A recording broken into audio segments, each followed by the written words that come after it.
أعوذ بالله السميع العليم من الشيطان الرجيم. بسم الله الرحمن الرحيم.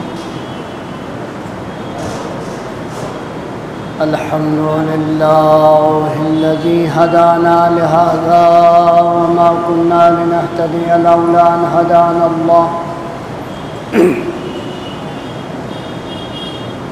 لقد جاءت رسل ربنا بالحق سيدنا ونبينا وشفيع ذنوبنا بالقاسم محمد اللهم صل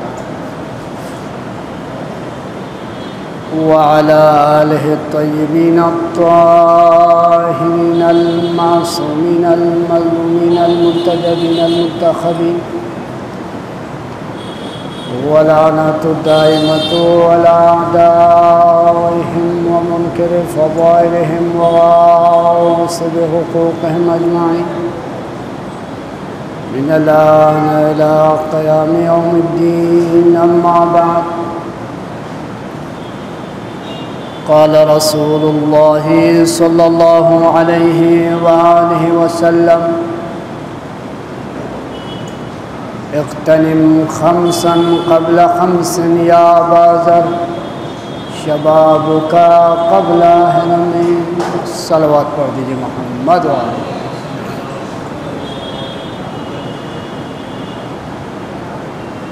ناظرین محترم، مومنین کرام، بہت ہی خوبصورت حدیث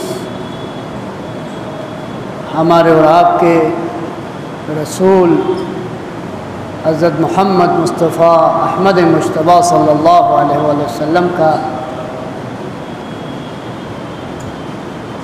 آج اس بیان میں پیش کرنا چاہتا ہوں، اور امید ہے کہ ہم اس مختصر وقت میں جو بہت ہی قیمتی ہے اور وقت بھی شام یعنی افطاری کے قریب ہے، اور ایسے موقع پر انسان اپنی سماعتوں کو، اپنی فکریات کو ایک جگہ جمع رکھنا بہت مشکل ہوتا ہے. یہ ایک نفسیاتی بات ہے، کیونکہ جب انسان بھوک اور پیاس کے عالم میں ہوتا ہے تو انسان اپنے حواس کھو بیٹھتا ہے، اور جب انہی حواس کو یکجا کر کے انسان اپنے عقل کو اپنی خواہشات پر جب غالب رکھتے ہیں تو یہ انسان فرشتے سے بھی بہتر ہے. اور الحمدللہ ہمارا عقیدہ اور ایمان ہے کہ ہماری یہ بھوک اور پیاس جو رمضان میں ہم محسوس کرتے ہیں، صبح اذان سے لے کے اذان مغرب تک ہم جو تکلیف جسمی یا تکلیف روحانی یا پاپ برداشت کرتے ہیں، ہمارے یہ عقیدہ اور ایمان ہے، اور قرآن کا بھی یہی وعدہ ہے، اللہ نے بھی یہی وعدہ کیا، ہمارے رسول نے فرمایا، ہمارے ائمہ علیہ الصلاۃ والسلام نے فرمایا ہے کہ ہمارے ہر سانس تسبیح ہے. تو آئیے ہم جس حدیث کو اب لوگوں کے خدمت میں پیش کیا، بہت مشہور و معروف حدیث ہے اور یقیناً آپ محظوظ ہوں گے. دیکھیے، رسول فرما رہے ہیں جابر سے،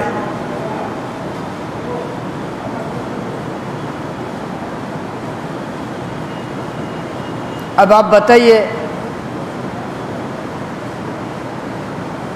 ابا ذر سے، سلمان سے، مقداد سے گفتگو کس سے ہو رہا ہے اور کون گفتگو کر رہا ہے؟ دیکھیے، بات دونوں طرف ہے. مثلا پروردگار عالم قرآن مجید میں ارشاد فرما رہا ہے، یعنی خداوند عالم خود گفتگو کر رہا ہے۔ قرآن کتنا محترم ہے، قرآن کی ہر آیت، ہر زیر و زبر ہے یا نہیں؟ ہر مسلمان کے لیے، ہر مومن کے لیے قرآن ہدایت ہے، قرآن ہادی ہے، قرآن شفا ہے، قرآن رحمت ہے، قرآن نور ہے، ہر مسلمان کے لیے، ہر مومن کے لیے۔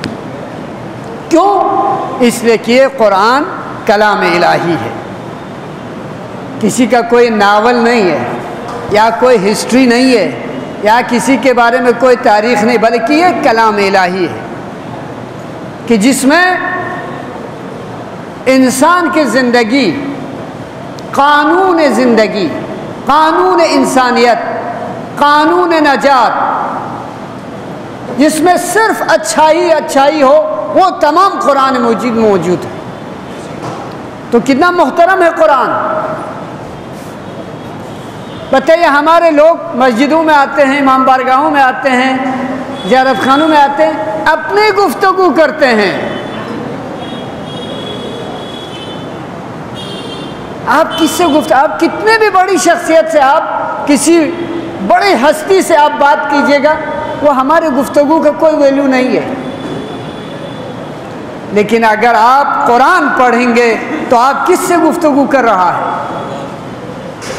آپ خدا سے گفتگو کر رہا ہے۔ اسی لیے قرآن پڑھنے کا ثواب رکھا ہے، ہم وہ فلسفہ نہیں سمجھتے ہیں۔ تو کوشش یہ ہونا چاہیے۔ تو کس نے کس سے کہہ رہا ہے؟ کون کس سے کہہ رہا ہے؟ رسول اکرم وما ارسلناک الا رحمت للعالمین، جو عالمین کے لیے رحمت بنا، وما ارسلناک الا مبشرا ونذیرا، ہم نے تجھے رسول ڈرانے والا اور بشارت دینے والا بنا کر بھیجا۔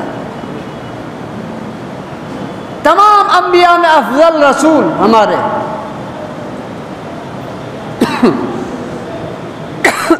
تو وہ رسول کس سے کہہ رہا ہے؟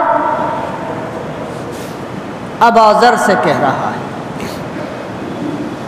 اب آئیے، کہنے والا کون ہے؟ رسول ہے۔ اور کسے کہہ رہا ہے؟ جناب اباذر سے، یعنی ابو ذر۔ اور اباذر جانتے ہیں آپ اسلام کی کس شخصیت کا نام ہے؟ سلمان، ابوذر، مقداد، یہ وہ ہستیاں ہیں جو ایمان کے ڈگریز پہ فائز ہیں، جو 10 ڈگری دیے ہیں، 10 درجے ہیں، 10 پہ کون ہیں؟ 10ویں پہ جناب سلمان ہے، جس کے لیے رسول نے فرمایا سلمان منا اہل البیت، سلمان ہم اہل بیت میں سے۔ اہل بیت سے مراد معصوم نہیں، ہاں ایسا نہ سمجھے، یہ 10ویں والے۔ اور ابوذر، جناب ابوذر کے لیے کیا فرمایا؟ اس روئے زمین پر، آسمان کے نیچے ابوذر جیسا کوئی صادق اور سچا نہیں ہے، ابوذر جیسا۔ اب آئیے، یہ سب مقدمہ تھا آپ لوگوں کے لیے اس حدیث کو سمجھانے کے لیے۔ اب یہ حدیث ہے، بہت توجہ سے سنیے گا انشاءاللہ۔ اس حدیث میں فرما رہے ہیں رسول، یعنی رسول رحمت للعالمین ارشاد فرما رہا ہے، کس سے؟ ایمان کے 9ویں درجے والی شخصیت سے۔ اب اس کلام کا ویلو کیا ہوگا؟ مثلا ابھی ہم تقریر کریں، ایک الگ درجہ ہے، ایک بڑا خطیب عالم دین کریں، الگ درجہ ہے، ایک مجتہد کہیں، الگ درجہ ہے، خود امام اگر تقریر کرے الگ درجہ ہے، رسول اگر خطبہ دے الگ درجہ ہے، اللہ کلام کرے الگ درجہ ہے یا نہیں؟ ہاں۔ تو آئیے اس حدیث کی قدر و منزلت اور قیمت کو جانیے۔ رسول رحمت للعالمین ایمان کے 9ویں درجے والے اسلام کی شخصیت سے کہہ رہا ہے، اغتنم خبسا قبل خمس یا ابا ذر، اے ابا ذر 5 چیزوں کو 5 چیزوں سے پہلے غنیمت جانو۔ اب توجہ چاہتا ہوں، 5 چیزوں کو 5 چیزوں سے پہلے غنیمت جانو۔ اب اس میں پہلی چیز کیا ہے؟ پہلی ہی چیز میں کہہ دیا شباب کا قبل حرمک، جوانی کو بڑھاپے سے پہلے۔ یہ جوانی کیوں؟ قرآن نے بھی جوان کو بہت اہمیت دی، اہل بیت اطہار نے بھی جوان کو بہت اہمیت دی، اور قوم کے رعایا اور قوم کے بزرگان بھی جوان کو بہت اہمیت دیتے ہیں۔ کیوں؟ کیونکہ وہ ہمارے مستقبل ہے، ہمارے حال اور مستقبل کا دار و مدار ہمارے جوانوں پہ ہے۔ اسی طرح جب دنیا کے خاطر انسان جوانوں سے امید رکھتے ہیں، ہاں یوتھ سے ہم لوگ توقعات رکھتے ہیں، تو اس جوان کو، وہ جوان جو نوجوانی کے عالم میں، شباب کے عالم میں ہے، اس سے یہ فکر نہیں ہونا چاہیے کہ خود اپنی جوانی کو اپنے لیے کیسے استعمال کریں، کس طرح خرچ کریں۔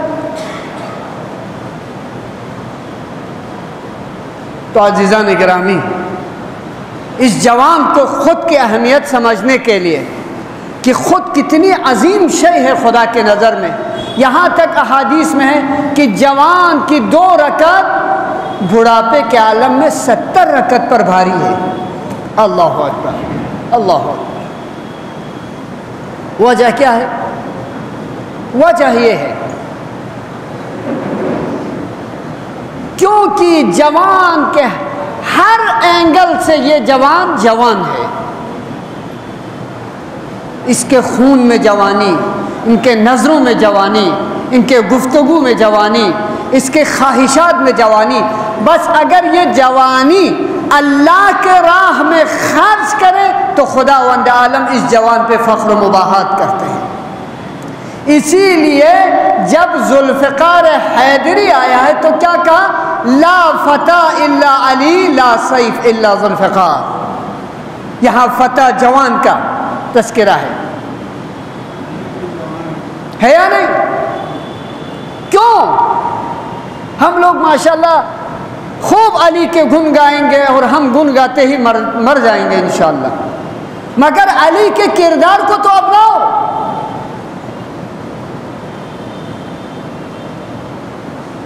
ہم خالی علی کے شجاعت بیان کرتے ہیں، علی نے وہ جنگ فتح کیا، علی نے خیبر و خندق و حنین و جبل و صفین و نہروان و باقی جتنے بھی جنگیں فتح کیے۔ بھائی فتح کرنے کے ساتھ ساتھ یہ بھی تو بتایا ہے کہ میں اللہ کا بندہ ہوں۔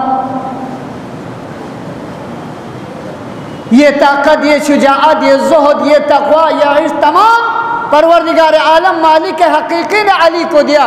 جب علی نے اپنی جوانی کو اس راہ میں خرچ کیا تو خداوند عالم نے فرمایا لا فتح الا علی لا سیف الا ذوالفقار۔ تلوار کی بھی تعریف اللہ نے، جوانی کی بھی تعریف اللہ نے۔ اور آج ہم 5 منٹ یہاں آ کے سونے کے لیے آ جاتے ہیں، تقریر سننے کے لیے نہیں بیٹھتے، باہر چلے جاتے ہیں۔ یہ ہماری جوانی کے عالم ہے، یہ ہماری عادت ہے، اور ہم ہیں پکا علی والے۔ ہوا کھانے کے لیے آئیں گے، ہاں تقریر جب مولوی بیٹھ جائے گا باہر نکل جائے گا ہمارے جوانوں کے یہ حاشر ہے۔ یہ کوئی میں طنز نہیں کر رہا ہوں، یہ حقیقت ہے، ہمارے آنکھوں دیکھی۔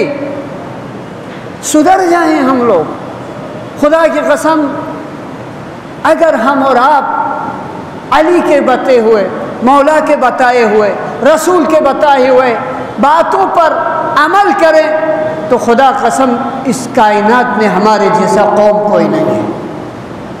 یہ دنیا کو مت دیکھو، یہ دنیا میں بھی ہمارے لوگ بہت رئیس ہے الحمدللہ، کروڑ پتی، بریلینٹ پتی ہے ہمارے لوگ، لیکن یہ دنیا فانی ہے۔ کل میں نے عرض کیا تھا کلاس میں، یہ دنیا فانی ہے، اس کے لیے نہیں۔ تو جناب ابو ذر سے کہا اغتنم خمسا قبل خمس یا ابا ذر شبابک قبل حرامک، اپنی جوانی کو بڑھاپے سے پہلے۔ کیوں؟ کیونکہ یہ جوانی تعمیر زندگی کا خاص لمحہ ہوتا ہے، تعمیر نفس کا، تزکیہ نفس کا، طرز انسانیت کا سب سے بہترین وقت جو ہے جوانی ہوتا ہے۔ اور روایات اور احادیث میں ہے کہ ایک جوان یا نوجوان رات کی تاریکی میں نماز تہجد کے لیے یا کچھ اور عبادت کے لیے یہ جب کھڑے ہو جاتے ہیں اور خداوند عالم سے اپنے بارگاہوں، اپنے ہاتھوں کو بارگاہ میں بلند کر کے جب دعا کرتا ہے، خداوند عالم کا عرش لرزنے لگتا ہے، عرش الہی لرزتے ہیں، اتنی طاقت ہے جوان کی دعا میں۔ کیا وجہ ہے؟ وہ بوڑھے کے، وہ ضعیف انسان کے، بزرگ کے کیوں نہیں ہے؟ اس کے اتنا کیوں ہے؟ وجہ یہ ہے کیونکہ اس کی خواہشات جوانی پہ ہے، ابھی یہ ضعیف کے ہر چیز ضعیف ہو چکا ہے۔ یا اپنی نیت 18 سالہ جوان یا 30 سالہ جوان اور شاب جب صبح نماز کو اٹھتے ہیں، کام کر کے تھکے ہوئے ہیں، اور الصبح جب وہ اٹھتے ہیں تو اس کے پورے نیند اس کے اوپر غالب رہتا ہے، لیکن وہ اپنے نیند کو، خواہشات کو روک ڈالتا ہے اور اللہ کے خاطر خوف الہی میں دعا کے لیے کھڑے ہو جاتا ہے اور دعا کرتا ہے، تو خداوند عالم اس جوان کے اوپر مفاحات کرتے ہیں۔ جب انسان 70-80 سال کے ہو جاتے ہیں، 65 سال کے بعد تو بڑھاپا شروع ہو گیا، اس کو نیند ہی نہیں آتے، اس میں خون کی کمی، شوگر کی زیادتی، ٹینشن، بچوں کے، بیوی کے، بہرحال سب ٹینشن، نیند ہی نہیں آ رہا ہے۔ جب نیند آتے تو کہتے چلو 2 رکعت نماز پڑھ لے۔ یہ نماز نیند نہیں آئے تو اس لیے پڑھ رہے ہیں۔ اسی لیے فارسی میں ایک مصرع ہے، سنیے گا، در جوانی توبہ کردن شیوه پیغمبر است، در جوانی توبہ کردن شیوه پیغمبر است، وقت پیری گرگ ظالم پرہیزگار می شود۔ عجیب جملہ ہے، دیکھیے، کہہ رہے ہیں کہ جوانی میں، جوانی کے وقت توبہ کرنا یہ پیغمبروں کا شیوا ہے۔ اللہ اکبر! جوانی میں توبہ کرنا یہ پیغمبروں کا روش ہے، یہ انبیاء کا کام ہے۔ اور کہتے ہیں پیری میں، ضعیفی میں تو ظالم بھیڑیا بھی پرہیزگار ہو جاتا ہے۔ یہ بھیڑیے کے جو خول میں جو گروہ رہتا ہے نا ان کا، وہ بھوڑا جو ضعیف ہو جاتا ہے کیونکہ دوسرے حملہ کر کے اس کو کھانے کے اوپر وہ ہو جاتا ہے، تو یہ کونے میں بالکل پرہیزگار بن کے تسبیح پڑھ کے بیٹھ جاتے تاکہ لوگ اس کو کھائے نہ، دوسرے بیڑے۔ یہ مثال دیا ہے۔ تو شباب کا قبل حرمک، انشاءاللہ آج اسی پہ ہی گفتگو ختم ہوگا۔ اور اسی لیے آج کی دعا میں آئیے، ہم ہر دن دعا سے آپ لوگوں کو کانٹیکٹ کر رہے ہیں، کنیکٹ کر رہا ہے۔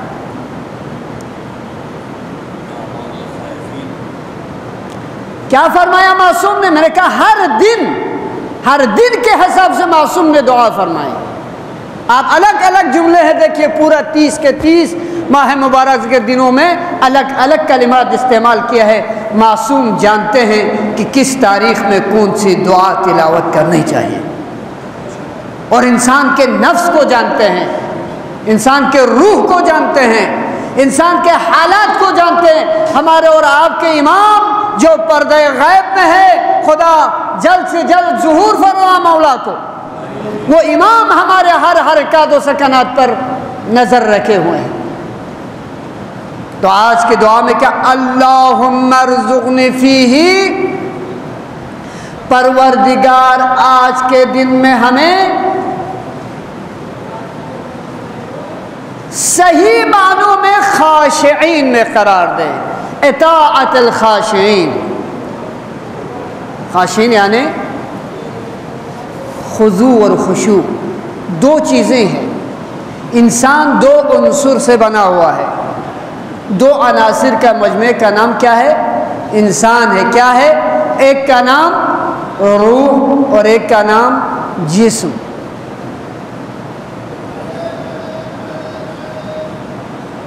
جسم اور روح جب جڑ جاتے ہیں تو انسان آ جاتا ہے، انسان بن گیا۔ موت کیا ہے؟ انہی عناصر کا جدا ہو جانا، ایک روح اور ایک جسم۔ روح کا تعلق قلبی، روحانیت جسے کہتے ہیں۔ تو یہاں کیا کہا؟ پروردگار ہمیں خاشعین میں سے قرار دے۔ ہاں، صحیح معنوں میں توبہ کرنے والے جو خضوع رکھتے ہیں، اللہ سے خوف رکھتے ہیں، ان لوگوں میں قرار دے۔ آج کی دعا میں یہ ہے۔ یہ خاشعین کیا ہے؟ خضوع اور خشوع۔ خضوع انسان کے جسم سے تعلق رکھتا ہے، اعضاء، یعنی اگر آپ نماز میں ہیں، آپ نماز پڑھ رہے ہیں، آپ کے اعضاء اپنی جگہ ہونا چاہیے۔ مثلا آپ نماز میں جو ہے بال صحیح کر رہے ہیں، ناک میں انگلی کر رہے ہیں، یا دانت میں سے کچھ نکال رہے ہیں، یا ہاتھوں کو یوں یوں حرکت دے رہے ہیں، اس کا مطلب آپ کے خضوع نہیں، یا ہل رہے ہیں، یعنی آپ کے باڈی کو کوئی کنٹرول نہیں، کبھی یوں کر رہے، کبھی یوں کر رہے، کبھی یوں کر رہے نماز میں۔ اس سے کیا ہوتا ہے؟ نماز باطل تو نہیں ہوتا، البتہ ادھر ادھر قبلہ رخ سے ہٹ جائے نماز باطل ہو گیا، چل کے آگے جائیں وہاں، لیکن یہ حرکتیں نماز کے ثواب میں کمی کا سبب بنتا ہے۔ سمجھ میں آ رہا ہے؟ اور ایک ہے خشوع، خشیت الہی، یہ دل سے تعلق رکھتا ہے۔ مثلا آپ کے دل و دماغ اور جسم سب نماز میں ہو، آپ نماز میں ہیں، بینک پہنچ گئے، دودھ لانے ڈائری کے اوپر پہنچ گئے، مارکیٹ پہنچ گئے، نماز میں ہے، آپ کا جسم فقط ہے لیکن آپ کا دل و دماغ کہیں اور ہے۔ تو آج دعا خاشعین والوں میں قرار دے، یعنی صحیح معنوں میں خوف الہی رکھ کر جو دعا کرتے ہیں، خدایا آج کے دن میں ہمیں ان لوگوں میں قرار دے۔ یہ معصوم نے دعا کی۔ لہذا جو لوگ جوان ہیں، کبھی بھی اپنی جوانی پہ اترائیے گا نہیں، اور اس جوانی کو یا عظیم وقت کو قربت الہی میں صرف کیجیے۔ مثلا اگر کسی جوان کے پاس ماں باپ ہے، ان ماں باپوں کا احترام کریں، ان کو عزت دیں۔ آپ کے قریے کے اندر کوئی اگر ضعیف ہے، ہاں کمزور ہے، بیمار ہے، انہیں سہارا دیں۔ آپ کے محلے میں اگر کوئی یتیم بیوہ ہے، یتیم پروری کریں۔ آپ اگر الحمدللہ مرفع الحال ہے، جوان، فائنینشلی لحاظ سے بہت مضبوط ہے، آپ غریب بھائیوں کا مدد کریں۔ یہ آپ کے جوانی کے بہترین اوقات ہیں جو آپ خرچ کر سکتے ہیں۔ اسی لیے مولا نے فرمایا جوانی کو غنیمت جانو، بڑھاپے سے تاکہ بعد میں پشیمان نہ ہو۔ آج شب قدر آنے والے، کل یا پرسوں یا نرسوں، بہرحال جب آپ 70 سال کے ہوں گے تو آپ 6 دن کے قضا نماز نہیں پڑھ پائیں گے۔ کیوں؟ کیونکہ آپ کے گھٹنوں میں وہ دم نہیں ہے۔ لیکن آج اگر 18 سال کا ہے، آپ رات بھر کھڑے رہ کر عبادت کر سکتے ہیں۔ آپ جب 70 سال کے ہو جائیں گے، 60 سال کے، تو آپ دوجہ جوشن کبیر جو 1000 اسما ہے اس میں وہ تلاوت نہیں کر پائیں گے۔ آپ 1 گھنٹہ 2 گھنٹہ آپ سماعت میں وہ قوت نہیں ہے، لیکن آپ جب 30 سال کے ہیں، 35 سال کے، 40 سال کے ہیں، آپ برداشت کر سکتے ہیں۔ لہذا عزیزان گرامی، آج کا یہی ہے کہ اپنی جوانی کو بڑھاپے سے پہلے اور انشاءاللہ یہ اور 2-3 باتیں کل بیان ہوں گے۔ اور یہی وجہ ہے کربلا کے میدان میں امام حسین علیہ السلام نے اپنے جوان سال،